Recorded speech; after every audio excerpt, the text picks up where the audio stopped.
तो hi friends, नमस्ते, जोहार। देखिए, आज हम लोग एआईसी पेपर हिंदी का पिछले 3 क्वेश्चन पेपर जानेंगे with answer. 3 PYQ with answer. ठीक है, तो चलिए शुरू करते हैं।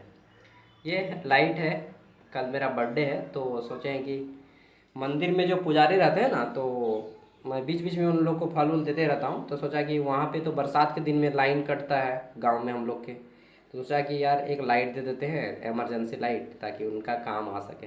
ठीक है, क्योंकि लाइन कटेगा तो ऑब्वियसली बात है कि अंधेरा रहेगा और उनको भी ज़रूरत होती है, तो दे देते हैं। मंदिर में बहुत से लोग रहते हैं। ठीक है, अगर आपको भी थोड़ा सा है पैसा वगैरह, हेल्दी है आप, तो आप भी दान पुण्य कीजिए।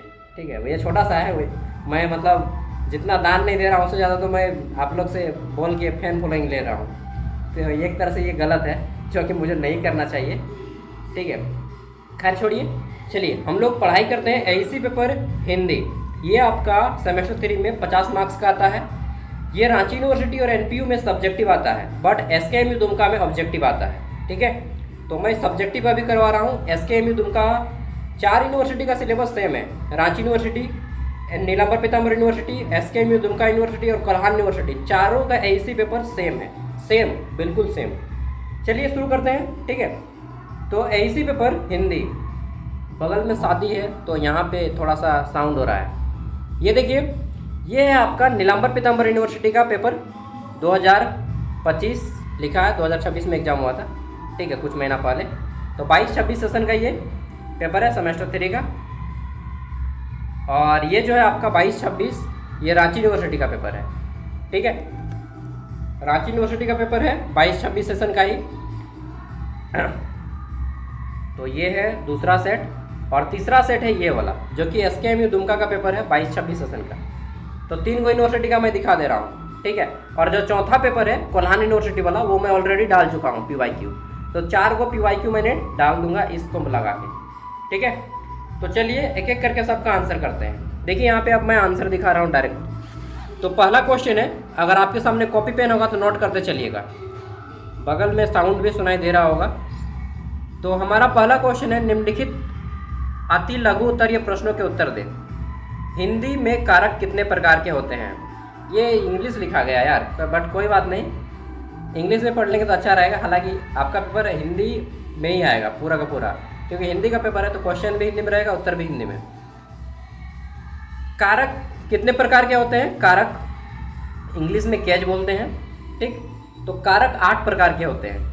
कर्ता कारक, कर्म कारक, करण कारक, संप्रदान कारक, अपादान कारक, संबंध कारक, अधिकरण कारक और संबोधन कारक। ठीक है, नेक्स्ट, हिंदी में व्यंजन वर्ण कितने हैं? तो देखिए व्यंजन वर्ण 33 है। स्वर वर्ण कितने हैं? तो 12। क, ख, ग, घ से लेकर के पूरा ज्ञ तक, ये सब क्या है? आपका व्यंजन वर्ण है। और अ, आ, हर्षई, दुर्घई, ये सब जितना है ये सब आपका स्वर वर्ण है। तो स्वर वर्ण की संख्या 12 है, व्यंजन वर्ण की संख्या 33 है। ठीक है, नेक्स्ट, विशिष्ट शब्द में विशिष्ट एक शब्द है, इसमें बी क्या है? उपसर्ग है या प्रत्यय है? तो सिंपल सा बात है कि जो शब्द के पहले जुड़ता है उसको उपसर्ग बोलते हैं, तो यहाँ पे उपसर्ग है। ठीक है, विशिष्ट शब्द में बी क्या है? एक उपसर्ग है। आगे देख लेते हैं, बृहद व्याकरण भास्कर किसकी रचना है? तो बृहद व्याकरण भास्कर जो है, ये बृहद व्याकरण भास्कर कामता प्रसाद गुरु हैं। ये 3-4 किताब है, आपने सिलेबस देखा होगा। ठीक है, जिसमें राइटर के नाम है, उस राइटर के भी आप नाम याद कर लीजिएंगे चारों का। वासुदेव नंदन है और एक है, चारों का नाम इसी तरह से है। अभी मैं दिखा देता हूँ। ठीक है, तो बृहद व्याकरण भास्कर की रचनाकार कौन है? कामता प्रसाद गुरु। ठीक है, ये सब पूछा हुआ क्वेश्चन है, तो आप लोग के एग्जाम में पक्का यहाँ से बहुत ज़्यादा क्वेश्चन मैच करेगा। ठीक है, अगला है, आग में कूदना, मुहावरे का अर्थ क्या है? तो हम लोग बोलते हैं कि तुम जो जानबूझ के आग में कूद गया है पागल, मतलब कि मुसीबत या संकट खुद मोल लेना। आग में कूदना मुहावरे का अर्थ है जानबूझकर किसी बड़े संकट या कठिनाई को जान के उसमें पड़ जाना। ठीक है, तो जान के जब हम लोग जानते हैं कि भाई, देखिए जैसे एक एग्जांपल बताइए, जानबूझ के कूदना। मान लीजिए कि बारिश हो रहा है। ठीक है, बारिश पूरा हो रहा झिमिर झिमिर, और आप ऐसे में ही फ्री बिना भींगते भींगते चल गए कॉलेज। एग्ज़ाम देने। तो ये जानबूझ के आप ना किए जी, कि बोलिएगा कैसे जानबूझ के, आप रेनकोट लेके जा सकते थे, आप छाता लेके जा सकते थे, ठीक है। तो जानबूझ के ही हुआ, और नहीं है तो कम से कम एक गमछी तो है ना, गमछी में ढक ओढ़ लीजिए। ये तो मैं छोटा एग्जाम्पल दिया, ठीक है। जैसे कि बिना हेलमेट के आप बाइक चलाइएगा और स्टंट कीजिएगा, तो जानबूझ के आप एक्सीडेंट का मुंह में जा रहे हैं, ठीक है। तो जानबूझ के आग में हाथ डालना हो गया। ये वीडियो काफ़ी लंबा है और इसे बनाने में मुझे ज़्यादा टाइम लगेगा, मतलब 1 घंटा टाइम लगेगा, अपलोड करने में 1.5 घंटा।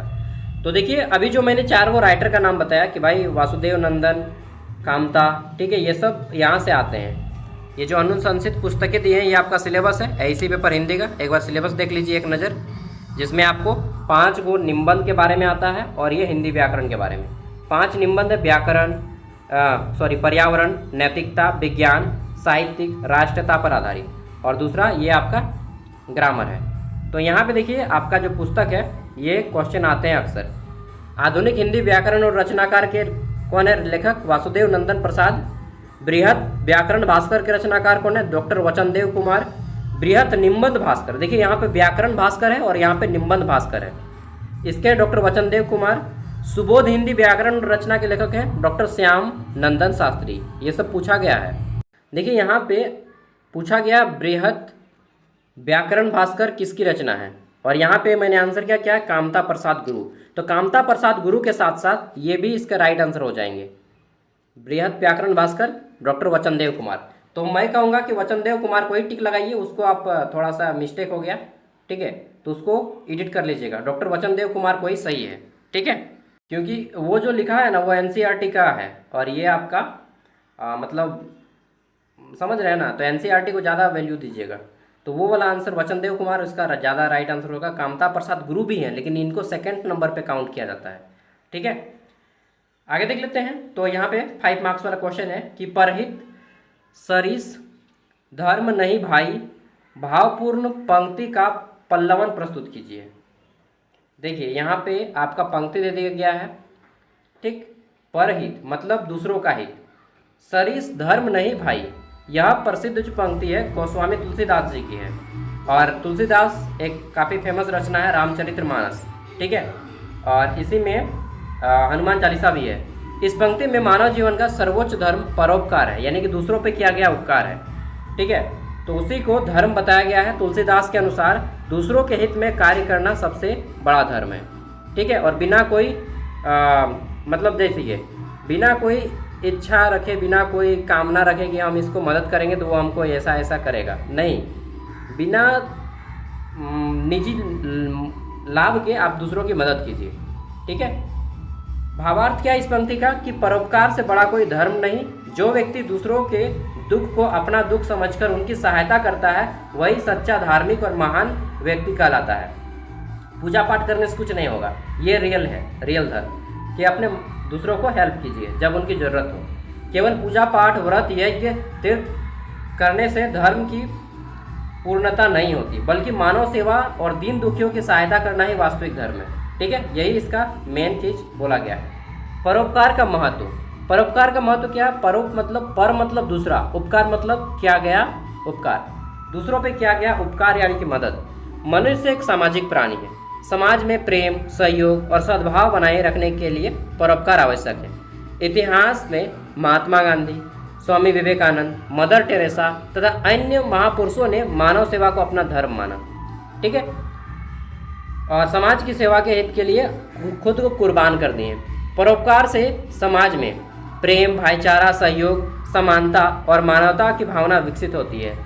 इससे समाज में शांति और सौहार्द बना रहता है, ठीक है। निष्कर्म, ये इसका निष्कर्ष क्या है कि मानव सेवा ही सच्ची धर्म है, सच्ची भक्ति है, ठीक है, दूसरों पे क्या क्या उपकार ही। चलिए ये 5 मार्क्स का क्वेश्चन था। अगला क्वेश्चन है 5 मार्क्स का, नहीं 5 मार्क्स का नहीं है, ये सब 15 मार्क्स का है, सॉरी, ठीक है। संक्षेप में पल्लवन को परिभाषित कीजिए और बताना है परिभाषित करते हुए कि दोनों में अंतर क्या है, पल्लवन और संक्षेपन। मेरा माइंड ना बाजा की तरफ चल जा रहा, शायद ही है ना बगल में। तो पल्लवन और संक्षेपन में क्या अंतर है ये बताइए। देखिए 2 वर्ड है पल्लवन। पल्लवन मतलब होता है विस्तार से लिखना, संक्षेपन मतलब होता है छोटा करके लिखना। पल्लवन मतलब विस्तार से लिखना, संक्षेपण मतलब छोटा करके लिखना। ठीक है, तो संक्षेपण और पल्लवन ये हिंदी लेखन की दो महत्वपूर्ण विधि है। ठीक है, हिंदी लिखने में इसका प्रयोग किया जाता है। दोनों का उद्देश्य क्या है कि विचारों को प्रभावी ढंग से प्रस्तुत करना, परंतु दोनों की प्रकृति एक दूसरे से पूर्णतः विपरीत है, यानी कि अलग है। एक संक्षेपण है, संक्षेपण मतलब शॉर्ट आंसर करना, पल्लवन मतलब लॉन्ग आंसर करना। किसी बड़े गद्यांश या लेख का मुख्य विचार को कम शब्दों में जब हम बताते हैं तो उसको संक्षेपण कहते हैं। वहीं किसी सूक्ति या कहावत या जो छोटा सा विचार है उसको विस्तार से अर्थ देकर लिखना पल्लवन है। पल्लवन विस्तार से लिखने को बोलता है और संक्षेपण कम शब्दों में लिखने को बोलता है। ठीक है, संक्षेपण और पल्लवन में अंतर। तो उद्देश्य, संक्षेपण का उद्देश्य होता है विचारों को छोटा करना, जबकि पल्लवन का उद्देश्य है विचारों को बड़ा करना। ठीक है, पल्लवन बड़ा करता है, संक्षेपण छोटा करता है। शब्द संख्या, संक्षेपण में कम शब्द का प्रयोग किया जाता है जबकि पल्लवन में अधिक शब्द का प्रयोग किया जाता है। विषय वस्तु, संक्षेपण पूरे गद्यांश पर आधारित होता है जबकि पल्लवन किसी एक गद्यांश या सूक्ति या विचार पर आधारित होता है। शैली, संक्षेपण संक्षिप्त एवं सार गर्भित होता है जबकि पल्लवन व्याख्यात्मक और विस्तृत होता है। ठीक है, निष्कर्ष, दोनों विधाएं भाषा की अभिव्यक्ति को प्रभावशाली बनाती हैं। संक्षेपण से सार प्रस्तुत करने की क्षमता विकसित होती है जबकि पल्लवन से विचारों का विस्तार करने की योग्यता बढ़ती है। ठीक है, तो देखिए हम लोग आप बोलते हैं ना कि अब आ गया रोड पहाड़ के नीचे मतलब समझ गए हैं, बहुत बड़ा है ये वर्ड कि अब आ गया नोट पहाड़ के नीचे, मतलब कि हार मानना। ठीक है, तो उसको फिर विस्तार करके लिखेंगे तो क्या हो जाएगा, पल्लवन। शॉर्ट में लिख दिए 9 2 11 होना, भाग जाना। ठीक है, तो फिर वो समझ गए कि भाई कोई व्यक्ति है जो कि 9 2 11 हो गया, भाग गया बिना कहे पूछे अचानक से। ठीक है, तो उसको 9 2 11, यानी कि जब संक्षेपण का प्रयोग तब करते हैं जब हम लोग समरी करते हैं किसी भी पाठ का संक्षेपण। ठीक है, होता है ना, सारांश पढ़ लिए, समरी पढ़ लिए, तो वो संक्षेपण है। पल्लवन क्या है, विस्तार से लिख देना किसी भी तथ्य को। निबंध को परिभाषित कीजिए और निबंध के कितने प्रकार होते हैं ये बताइए। देखिए निबंध हम लोग जानते हैं कि बहुत सारे निबंध लिखते हैं पर्यावरण के ऊपर। ठीक है, तो वो आपको लिखना भी है और ये भी है एक टॉपिक है। निबंध गद्य साहित्य, देखिए 2 साहित्य होता है, एक गद्य एक पद। तो ये गद्य साहित्य का एक महत्वपूर्ण विधा है जिसे किसी विषय पर लेखक अपने विचार, अनुभव, ज्ञान और भावनाओं को क्रमबद्ध प्रभावशाली ढंग से प्रस्तुत करता है। मान लीजिए आपने पर्यावरण के ऊपर निबंध लिखा, तो वहाँ पे आप लेखक हैं, आपको लेखक माना जा रहा है और आप किस तरह से लिख रहे हैं, आपका ज्ञान कैसा है, अनुभव कैसा है, वो सब आपको अपने निबंध में लिखना होता है। ठीक है, तो किसी विषय या सुसंगठित क्रमबद्ध तार्किक या साहित्यिक शैली में किया गया वर्णन को निबंध कहते हैं। निबंध के प्रकार क्या क्या है, तो देखिए एक होता है वर्णनात्मक निबंध, डिस्क्रिप्टिव ऐसे बोलते हैं निबंध को। तो इसमें किसी व्यक्ति, स्थान, वस्तु या घटना के बारे में विस्तार से बताया जाता है, जैसे मेरा विद्यालय, ताजमहल, ठीक है, एक ट्रेन यात्रा, विज्ञान, ये सब क्या है, वर्णनात्मक निबंध। एक होता है विवरणात्मक निबंध, विवरण बताना है किसी घटना के बारे में, यात्रा या फिर क्रम के बारे में। रेल यात्रा जो मैंने बताया, वो आपका विवरणात्मक होगा। विवरण मतलब किसी घटना के बारे में, जैसे कुंभ मेला के बारे में बताना है। ठीक है, तो ये सब घटना के बारे में बताएंगे तो विवरणात्मक निबंध हो गया। ठीक है, विचारात्मक निबंध जिसमें आपको सोच के थोड़ा सा लिखना आता है। ठीक है, इसमें सामाजिक, राजनीतिक या नैतिक विचारों को प्रस्तुत करते हैं, जैसे शिक्षा का महत्व, राष्ट्रीय शिक्षा नीति के ऊपर निबंध लिखिए, तो ये सब विचारात्मक निबंध है। लोकतंत्र के ऊपर, ठीक है, ये सब क्या है, विचारात्मक निबंध। अब आ जाता है भावनात्मक निबंध। ये क्या होता है, तो इसमें भावना और कल्पना का महत्व होता है। मातृत्व, प्रेम, प्रकृति प्रेम, ठीक है, एक आदर्श पति, एक आदर्श पत्नी, एक आदर्श दोस्त, एक आदर्श शिक्षक, ठीक है, एक आदर्श बेटा, एक आदर्श बेटी, एक आदर्श बहू, ठीक है, बहुत सारे निबंध होते हैं। ठीक है, एक आदर्श विद्यार्थी, तो ये सब क्या है, भावनात्मक निबंध। एक अच्छे निबंध की विशेषताएं होती है कि वह सरल होता है और शुद्ध भाषा प्रयोग किया जाता है, क्रमबद्ध और प्रस्तुति अच्छी होती है, स्पष्ट विचार होता है, उचित उदाहरण दिया जाता है, प्रभावशाली निष्कर्ष होता है उसमें। ठीक है, चलिए अब यहाँ पे क्वेश्चन नंबर 5 है, उपसर्ग और प्रत्यय को परिभाषित करें और दोनों को अंतर बताना है कि उपसर्ग और प्रत्यय में क्या अंतर है। तो देखिए उपसर्ग क्या होता है, उपसर्ग और प्रत्यय दोनों हिंदी व्याकरण के महत्वपूर्ण अंग है। ठीक है। उपसर्ग मतलब होता है कि जब हम शब्द के पहले में जोड़कर उस शब्द में परिवर्तन कर देते हैं तो उसको उपसर्ग कहते हैं। उदाहरण के लिए यहाँ पे देखिए, ये हमारा हार है, हार मतलब लॉकेट, नेकलेस जो हम लोग बांधते हैं, इसमें प्र जोड़ दिए तो क्या हो गया, प्रहार। शब्द के आगे में जोड़ रहे हैं तो ये उपसर्ग हो गया, ठीक है। और इसका अर्थ भी बदल गया, पहले हार था अब प्रहार हो गया, प्रहार मतलब मारना, ठीक है। नेक्स्ट शुद्ध है, शुद्ध सबको मालूम है कि प्योर होता है, उसमें वी जोड़ दिए तो क्या हो गया, विशुद्ध। विशुद्ध मतलब जो अशुद्ध होता है, ठीक है। न्याय, न्याय मतलब इंसाफ। अब हम लोग अ जोड़ दिए इसमें पहले तो हो गया अन्याय, यानी कि क्या होता है, अन्याय मतलब इंसाफ नहीं होना ना। पुत्र में हम लोग सु जोड़ दिए तो हो गया सुपुत्र, वहीं पे कु जोड़ देंगे तो हो जाएगा कुपुत्र, ठीक है। प्रत्यय जस्ट उल्टा है कि शब्द के अगर पीछे में जोड़ के उसके अर्थ बदल दिया जाए तो उसको प्रत्यय बोलते हैं। जैसे सुंदर में अगर हम ता जोड़ देंगे तो हो जाएगा सुंदरता, बाल में अगर हम क जोड़ देंगे तो हो जाएगा बालक, मित्र में अगर ता जोड़ देंगे तो हो जाएगा मित्रता, सफल में अगर ता जोड़ दिए तो हो जाएगा सफलता, ठीक है। तो ये सब क्या है, उपसर्ग और प्रत्यय। उपसर्ग और प्रत्यय में अंतर क्या है, स्थान। उपसर्ग शब्द के पहले लगता है जबकि प्रत्यय शब्द के बाद में। कार्य, उपसर्ग शब्द के अर्थ में परिवर्तन करता है जबकि प्रत्यय नया शब्द बना देता है, ठीक है। स्वतंत्र प्रयोग, फिर महत्व और फिर निष्कर्ष।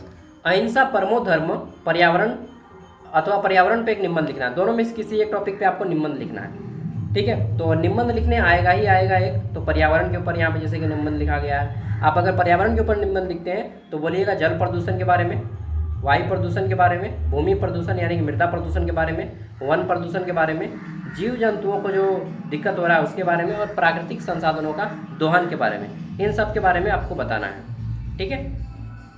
और ओजोन परत अवक्षय के बारे में भी बताना है, और इसके अलावा वो जो क्या बोलते हैं अंटार्कटिका जो पिघल रहा है उसके बारे में बताना है, ठीक है। और जो हमारा ग्लोबल वार्मिंग हो रहा है, टेम्परेचर बढ़ रहा है विश्व का, ये बताना है, ठीक है। एक निबंध आएगा ही आएगा।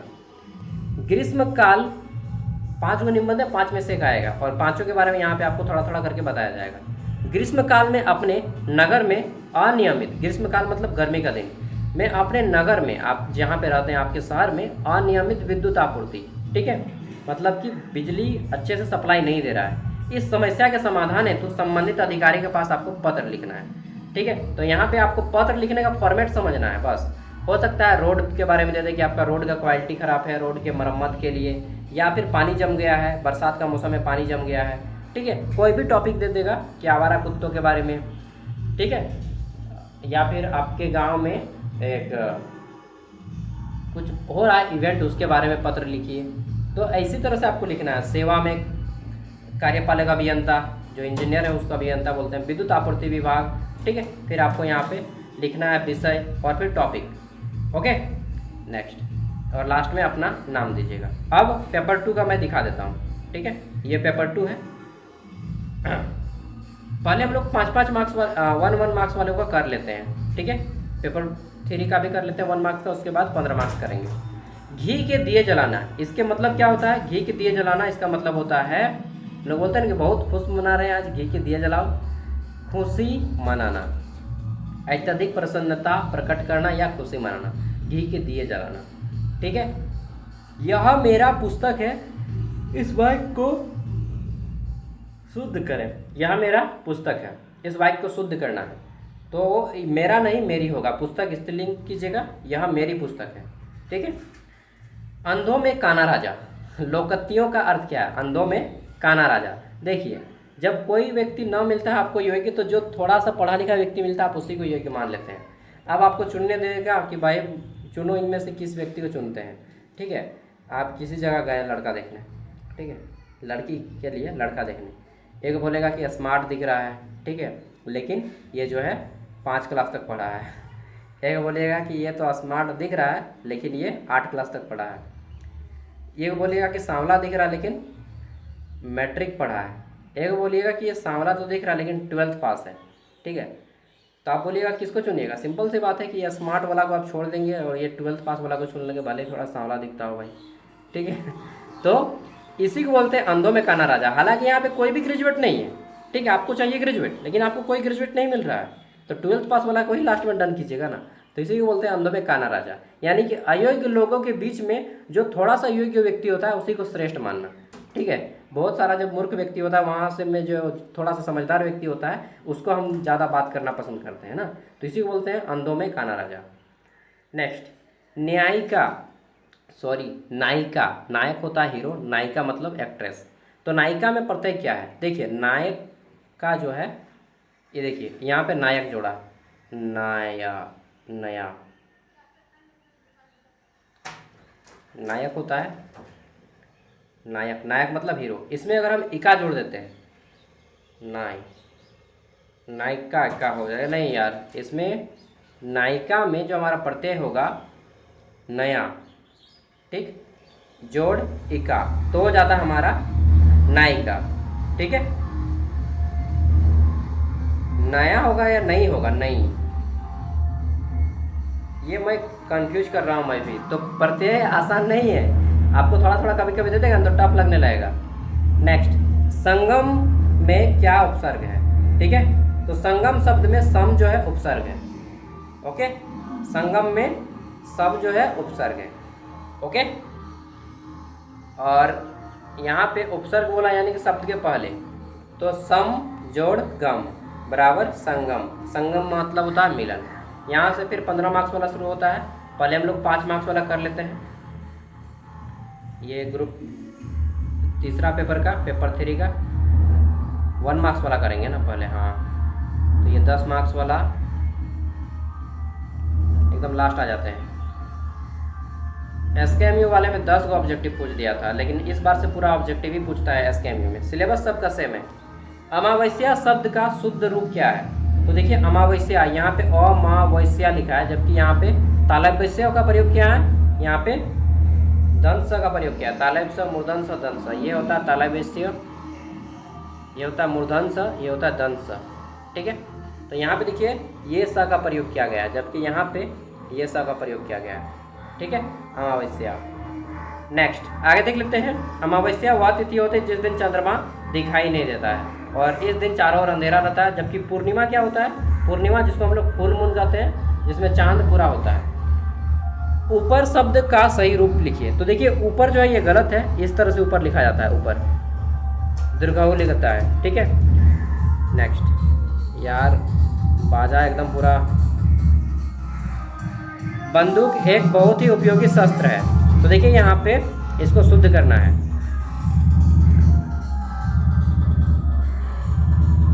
चलिए बाजा चला गया, लगा देता है एकदम गाना। ठीक है, कमर हिलेला हो कमर हिलेला।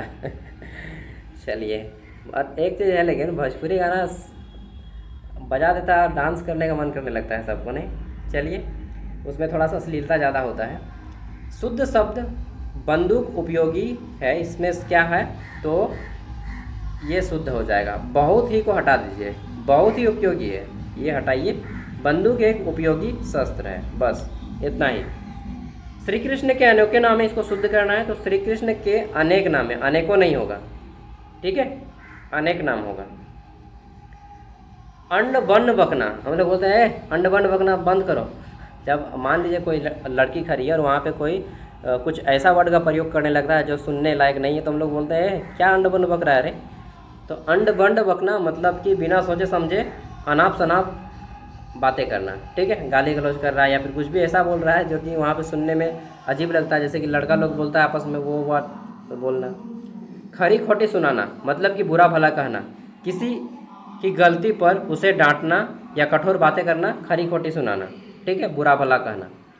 नेक्स्ट, कागजी घोड़े दौड़ाना मतलब कि केवल कागजी कार्यवाही करना, वास्तव में कुछ काम नहीं करना। अंधों में काना राजा कहावत का अर्थ क्या है, तो देखिए यहाँ पर भी ये पूछ दिया कि अयोग्य लोगों में जो थोड़ा सा योग्य व्यक्ति है उसको ज़्यादा महत्व देना। ठीक है, गांव का जोगी जोगड़ा आन गांव सिद्ध। ठीक है, गांव का जोगी जोगड़ा और आन गांव का सिद्ध, कहावत का अर्थ क्या है, अपने स्थान के व्यक्ति का सम्मान जो है ना कम होता है और बाहर से आए व्यक्ति का सम्मान अधिक होता है। आपके जो क्लास टीचर है उसको आप कम वैल्यू देंगे, लेकिन कोई बाहर से अगर कोई क्लास टीचर आ जाते हैं तो आप उसका रिस्पेक्ट बहुत ज़्यादा करते हैं ना। जिसकी लाठी उसकी भैंस, कहावत का अर्थ बताइए। जिसकी लाठी उसकी भैंस, तो इस कहावत का अर्थ क्या है कि शक्तिशाली व्यक्ति ही अपना अधिकार क्या करता है, मनवा लेता है। ठीक है, यानी कि बलवान या प्रभावशाली व्यक्ति का ही जीत। ठीक, जमीन के विवाद में दबंग व्यक्ति ने कब्जा कर लिया। तो ये सब 1 मार्क्स वाले हैं। अब 25 मिनट का हो चुका है, तो हम लोग 5 मिनट का ब्रेक लेंगे। उसके बाद हम लोग फिर से क्लास के लिए करेंगे। देखिए मैं भी पसीना से भीग गया हूँ। ठीक है, सीटा का रूम है और पंखा वगैरह भी नहीं लगाता हूँ, क्योंकि पंखा लगाऊंगा तो फिर आप लोग का आवाज़ आएगा। तो चलिए 5 मिनट का ब्रेक लेते हैं। 25 मिनट के बाद फिर से हम लोग 5 मिनट के बाद आते हैं। आप लोग भी आइए, पानी वानी पी के, टॉयलेट वगैरह करके, कुछ खा के, कुछ घूम के, माइंड भी रिलैक्स होगा, हमारी आंखें भी रिलैक्स होंगी। ठीक है, वीडियो को रोक के आ जाइए। अरे यार, मैं उतना देर से वीडियो को ऑन किया, ठीक है, और मैं बोले जा रहा हूँ आज 15 मिनट से, और पता चला कि मैंने वीडियो को ऑन ही नहीं किया है। ठीक है, चलिए कोई बात नहीं, कभी कभी होता है। मैं पूरा क्लास ख़त्म कर दिया, उसके बाद पता चल रहा है कि देख रहे भाई वीडियो तो रिकॉर्ड ही नहीं हो रहा है। कहाँ पे थे? तो हम लोगों ने 1 मार्क्स वाले कर लिए थे ना, फिर से हमको आना पड़ेगा। चलिए कोई बात नहीं। देखिए मेहनत यही होता है कि कभी कभी इतना मेहनत करने के बाद भी पता चलता है कि वीडियो रिकॉर्ड ही नहीं हुआ। कभी कभी तो ऐसा क्लास हुआ है कि पूरा हम क्लास ख़त्म कर दिए और वीडियो पता चल रहा है कि हम तो ऑन करना भूल गए हैं। दिमाग ख़राब हो जाता है। कभी कभी माइक ऑन नहीं होता है, तो पूरा क्लास हो गया, माइक आवाज़ ही नहीं आ रहा है। ठीक है, तो ऐसा नहीं कि केवल एक काम में प्रॉब्लम है, हर एक काम में मुसीबत है आपको, हर एक फील्ड में। ठीक है, चलिए क्या क्या बातें मैंने बताई, क्या छूटा मुझे मालूम नहीं। तो यहाँ से अब मैं लॉन्ग आंसर टाइप शुरू करता हूँ। ठीक है, क्वेश्चन है संक्षेपण क्या है, संक्षेपण के नियम व उसकी विशेषताओं पर प्रकाश डालें। व्हाट इज, अच्छा ये तो संक्षेपण तो अभी हम नहीं पढ़ना है ना। चलिए, प्रेसाइज बोलते हैं संक्षेपण को, समरी, हालांकि इंग्लिश में नहीं जानना है। तो संक्षेपण किसी भी शब्द या विचार को छोटे रूप में लिखना संक्षेपण है। संक्षेपण के नियम होते हैं, ये सब यहाँ पे बताए गए हैं, विशेषताएं बताई गई हैं। एक ही वीडियो को मैं 2 बार बना रहा हूँ यार, मतलब क्या बताएं, एक बार बोल के ख़त्म कर दिया। नेक्स्ट, कारक किसे कहते हैं, कारक के भेदों को बताइए। तो देखिए जो भी शब्द संज्ञा या सर्वनाम का जो शब्द है वाक्य में क्रिया के साथ जो संबंध बताता है उसको कारक बोलते हैं। क्या बोलिए भैया, नहीं समझ में है।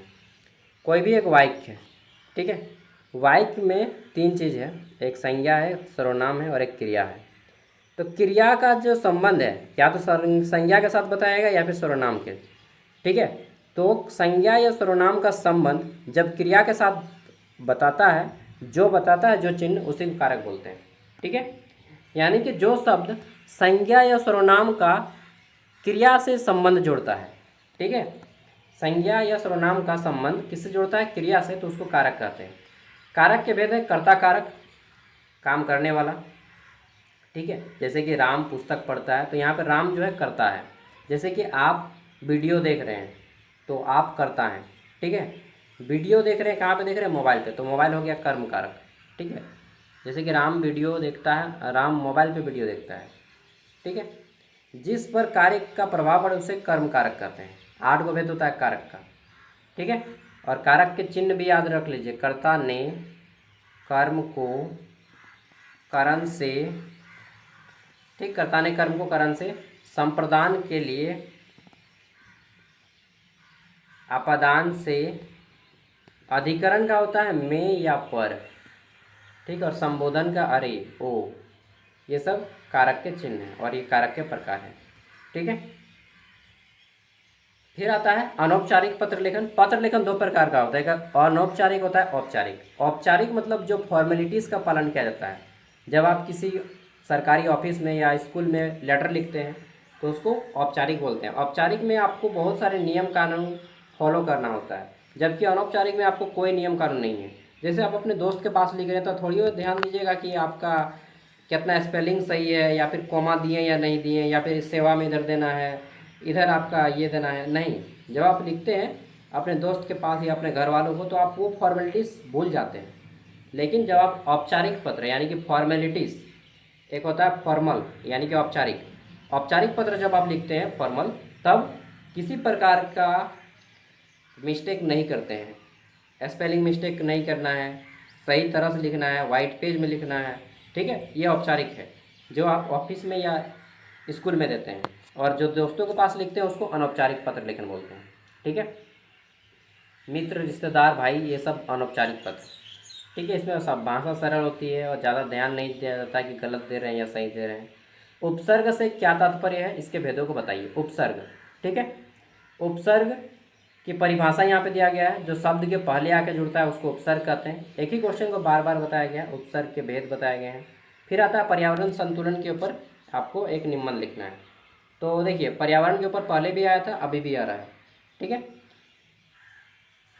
तो बता देना है कि कारण क्या है। वनों की कटाई हो रही है अंधाधुंध, औद्योगिकरण और शहरीकरण हो रहा है, जनसंख्या वृद्धि हो रही है, प्लास्टिक प्रदूषण हो रहा है। ठीक है, ये सब बताने हैं। आगे देख लेते हैं नेक्स्ट। तो ये तीसरा पेपर है। तीसरा पेपर जो है यहाँ पे 10-10 मार्क्स के शुरू हो जाते हैं। संक्षेपण के गुण पर प्रकाश डालिए। देखिए, संक्षेपण और पल्लवन के ऊपर बार बार क्वेश्चन आ रहा है। ठीक, इतना पेपर आप कर लेंगे ना तो पक्का आपका एग्जाम में नहीं छूटेगा। सरकारी या प्रशासनिक पत्र लेखन की रूपरेखा लिखें। सरकारी में कैसा पत्र लिखा जाता है, तो औपचारिक पत्र। औपचारिक की रूपरेखा यहाँ पे बताया गया है। ठीक है, मुहावरा की विशेषता क्या है, ये पूछा गया है। तो मुहावरा ऐसे वाक्यांश होते हैं जिनका अर्थ उनके शब्दों के सामान्य अर्थ से भिन्न होता है। जैसे कि 9 2 11 होना। अब आम आदमी क्या बोलेगा, 9 2 11 होना मतलब कि 9 + 2 11 जोड़ दिए, नहीं, जबकि ऐसा इसका वास्तविक मतलब क्या है, भाग जाना। ठीक है, तो ये सब क्या है, उल्टा अर्थ। मतलब जो अर्थ है वो अलग है और जो शब्द है वो अलग है। हिंदी में कारक की विशेषता बताइए। तो हिंदी में कारक की विशेषता बतानी है।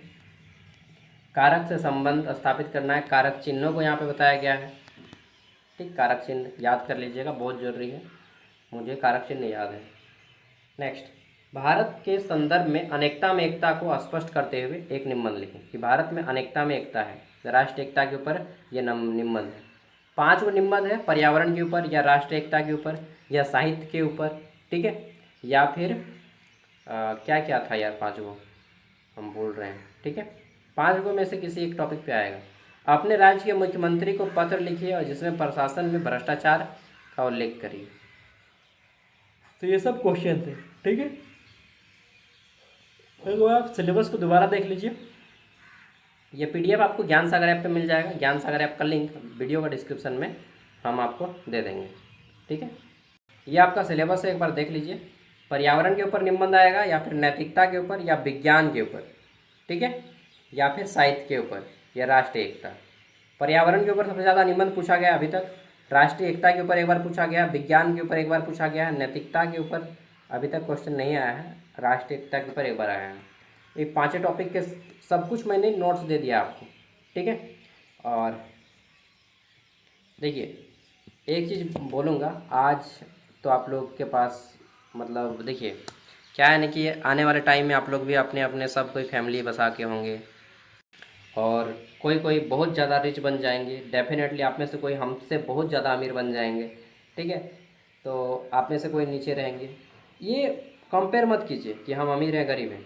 अगर आपके पास, देखिए मेरे भी पास में सीटा घर है, तो ऐसा मैं सोचूंगा कि नहीं, छात डाल दूंगा, एसी लगा दूंगा, ठीक है, तब जाके मैं अपना अपना कुछ पैसा जो है दान पुण्य करूँ। नहीं, आपके पास अगर खाना पीना हो के थोड़ा बहुत बचता है पैसा, तो प्लीज़ दूसरों को थोड़ा उससे हेल्प कीजिए। ठीक है, मैं भी अपना पैसा एक मंदिर का गेट लगवाया हूँ। ठीक है, तो ज़रूरत पड़ता है। एक दिन मैं रिम्स गया था, तो वहाँ पे एक आदमी के पास पैसा नहीं था टिकट कराने का, तो मतलब चेंज नहीं था, तो बोलता है कि हम आपको फ़ोन पे कर दे रहे हैं, 10 रुपया था। ठीक है, तो हम बोले नहीं कीजिएगा, अगर जब किसी को ज़रूरत होगा तो उनको दे दीजिएगा। ठीक है, तो बोले वाह। तब देखिए, आप लोग को भी आज आपके पास जो भी है नहीं है, अभी तो आपके पास पैसा नहीं होगा, लेकिन आने वाले टाइम में जब आपके पास पैसा होगा तो प्लीज़ कुछ ना कुछ पैसा आप अपना अदर पर्सन को भी कंट्रीब्यूट कीजिएगा। मेरे घर के ऊपर भी बहुत सारा लोन है, मेरा खेत अभी गिरवी है। ठीक है, वैसा सोचने से नहीं होगा। थोड़ा बहुत पैसा आप दूसरों को जो भी है आर्थिक सहायता दीजिए। ठीक है, चलिए। और ऐसा नहीं कि मैं अभी बहुत अमीर हो गया हूँ, नहीं यार, एक समय में मैंने भी लेबर का काम किया। लेबर कुली जो काम करने जाता है ना, छत में ढलाई वगैरह, हाँ वो वाला। आइसक्रीम बेचने जाता था मेला में मैं भी, 2000 के महीना में मैं काम किया हूँ पूरा का पूरा 8 घंटा। गुपचुप बेचने जाता था, ठीक है, साइकिल लेके। तो मैंने भी बहुत सारा काम किया हूँ, ऐसा नहीं कि लाइफ में अचानक से सडनली यहाँ पे पहुँच गए, ठीक है। हर एक व्यक्ति की लाइफ में बहुत प्रॉब्लम है। चलिए थैंक यू, ये सब बातें शेयर कभी कभी करता हूँ। और ज्ञान सागर ऐप जो लोग इंस्टॉल नहीं किए इंस्टॉल कर लीजिएगा। 60 रुपया दाम है, 60 रुपया में आपको 4 साल तक नोट्स मिलेगा। कितना? 4 साल तक नोट्स मिलेगा सिर्फ 60 रुपया में, कंप्लीट ग्रेजुएशन। जो लोग नहीं जानते हैं वो लोग देख लीजिए, मैं बता रहा हूँ। So this is our app, ये आपका ऐप है ज्ञान सागर। लिंक वीडियो का डिस्क्रिप्शन में मिल जाएगा, प्ले स्टोर में भी सर्च करेंगे तो ये मिल जाएगा, ठीक है। ऐप को इंस्टॉल कर लेना है, प्ले स्टोर में सर्च कीजिएगा ज्ञान सागर, इस तरह से आ जाएगा, इंस्टॉल कर लीजिएगा। या फिर इस वीडियो का डिस्क्रिप्शन बॉक्स में भी आपको मिल जाएगा, ठीक है। इंस्टॉल करने के बाद आपका ऐप जोहार लिखाएगा, पढ़ो अपने हक के लिए लड़ो, बिरसा मुंडा का फोटो आएगा और अचानक से आपका यहाँ पे आके रुक जाएगा। अब आपको क्या करना है, यहाँ पे क्रिएट एन अकाउंट पे क्लिक करना है। यहाँ पे क्रिएट एन अकाउंट, इस पर जैसे ही क्लिक करेंगे तो आपके सामने फ़ोन नंबर और मोबाइल नंबर पूछेगा, इसको डाल दीजिएगा, फुल नेम, फ़ोन नंबर। यहाँ पे फिर से क्लिक करना है क्रिएट एन अकाउंट। जैसे ही इस पर क्लिक करेंगे तो क्या होगा, OTP आएगा फ़ोन पे और यहाँ पे डाल दीजिएगा। OTP डालने के बाद आपका ऐप ओपन हो जाएगा इस तरह से। यहाँ पे ऑल कोर्स में आप क्लिक करेंगे, ठीक। यहाँ पे बहुत सारा यूनिवर्सिटी का कोर्स खुल जाएगा। आपको लेना है रांची यूनिवर्सिटी और NPU का कोर्स। SKMU से है तो SKMU वाला लीजिएगा, और रांची यूनिवर्सिटी या NPU से है तो ये वाला लीजिएगा। 60 रुपया दाम है। कितना साल पढ़ाएंगे भैया? तो बाय नाउ पे क्लिक करेंगे, यहाँ पे 2 ऑप्शन आएगा, एक UPI का, एक QR कोड। UPI उनके लिए है जो लोग फ़ोनपे वगैरह यूज करते हैं, गूगल पे, फ़ोनपे, अमेजन पे, पेटीएम, कुछ भी, भीम। और QR कोड उनके लिए जो लोग फ़ोनपे वगैरह यूज नहीं करते हैं। QR कोड में क्लिक करेंगे तो एक आपका QR कोड आ जाएगा। किसी को भी स्कैन करने बोलिए जो भी फ़ोनपे चलाता है, उसको स्कैन करके पेमेंट करेगा, आपका पास ओपन हो जाएगा, ठीक है। ये कोर्स 4 साल के लिए आपका फ्री हो जाता है। तो कंप्लीट ग्रेजुएशन का यहाँ पे आपको नोट्स मिल जाता है। फिर पेमेंट करने के बाद स्टार्ट लर्निंग लिखाएगा, इस पर क्लिक करेंगे तो यहाँ पे आपका खुल जाएगा ऐप इस तरह से। अब आपको जो भी सेमेस्टर 5 पढ़ना है, चाहे 2 पढ़ना है, चाहे 3 पढ़ना है, चाहे 4 पढ़ना है, जो पढ़ने का मन पढ़िए, सबका नोट्स यहाँ पे अपलोड है, ठीक है। लेकिन साइंस वाला का नहीं अपलोड है, साइंस वाला थोड़ा देख लीजिएगा, साइंस वाला नहीं है, ठीक है। BA का है, चेक कर लीजिएगा, BA का मैक्सिमम का मिल जाएगा। साइंस वालों को क्या है कि मैं नहीं बना पाता हूँ ना, मैंने 12th साइंस नहीं किया, आर्ट्स किया है। फिर भी साइंस का मैं कोशिश करता हूँ, लेकिन साइंस कर नहीं सकता हूँ उतना अच्छा से, इसलिए साइंस का मैं नहीं करता हूँ, ठीक है। तो आर्ट्स वाले और कॉमर्स वाले ज़रूर ले लीजिएगा, कॉमर्स और आर्ट्स का मिल जाएगा। उसके बाद सेमेस्टर 3 में मान लीजिए क्लिक किए, मान लीजिए आपको देखना है माइनर पेपर, तो इस पर क्लिक कीजिए। मान लीजिए जो भी सब्जेक्ट है, हिस्ट्री है, व्यू करेंगे, हिस्ट्री पे व्यू पे क्लिक करेंगे, इस तरह से आपका PDF ओपन हो जाएगा। अगर PDF ओपन होने में ज़्यादा टाइम लगता है तो ये तीर का निशान आएगा, इस तीर के निशान पे क्लिक करेंगे तो आपका PDF फ़ोन पे डाउनलोड हो जाएगा, ठीक है। तीर के निशान पे क्लिक कीजिए, फ़ोन पे डाउनलोड। खुलने में ज़्यादा टाइम लग रहा है तो इसको क्लिक करके छोड़ दीजिए, वो डाउनलोड हो जाएगा। तो जितना भी पेपर है सब डाउनलोड करके रख लीजिए। ओके दोस्तों, बाय, जोहार। वीडियो पसंद आए तो लाइक कीजिएगा, अपने दोस्तों तक शेयर कीजिएगा।